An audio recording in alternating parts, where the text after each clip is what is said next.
Hello, friends and fellow Vedsies. There are lights behind me. There's actually filming equipment strewn all over the house. Because I will set up a shot in one location and then just leave the stuff there. See, in my kitchen, like my tripod and more lights, it's all everywhere. My house is a mess. And I would say it will be cleaned in October, but it won't. Just had to do a quick handheld video today so I could get something up for VEDS. But I did want to briefly talk about American Graffiti because I watched it tonight for my podcast, The Snub Club. I'd watched American Graffiti once before in high school. I think I was a freshman, but I may have been a sophomore. I don't remember. And I remember liking it. I watched it with my dad. It was a fun time. It was cool as a Star Wars fan to see where George Lucas was before Star Wars.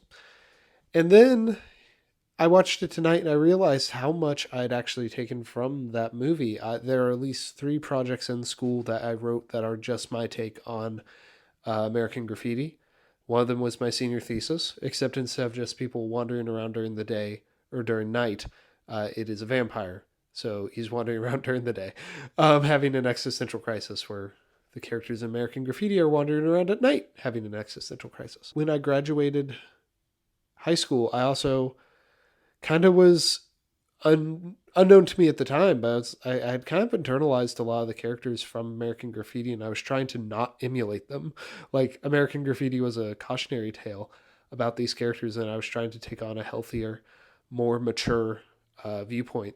And of course, this was high school, Caleb, so I'm not going to say it was actually healthy or mature. I remember some perspectives I had, which I now see directly correlate to American Graffiti, which I didn't realize. And it's just insane how one piece of art can subconsciously have such an effect on you. Saw that movie once. I didn't realize that it so profoundly affected me, but it did. And until tonight when I watched it again and I started kind of putting the pieces together. Do you guys have a piece of art that's kind of like that unknowingly shaped you in a really cool way? Because obviously, like, we can point to the things we've seen a million times. Like Kiki's, I talk about that all the time because it did deeply affect me when I saw it in college. And I've watched it many times since. But yeah, sometimes it just takes one viewing. Anyway, just a question I had for you guys based off of the activity that caused me to not do a proper VEDS video tonight. Anyway, see y'all tomorrow.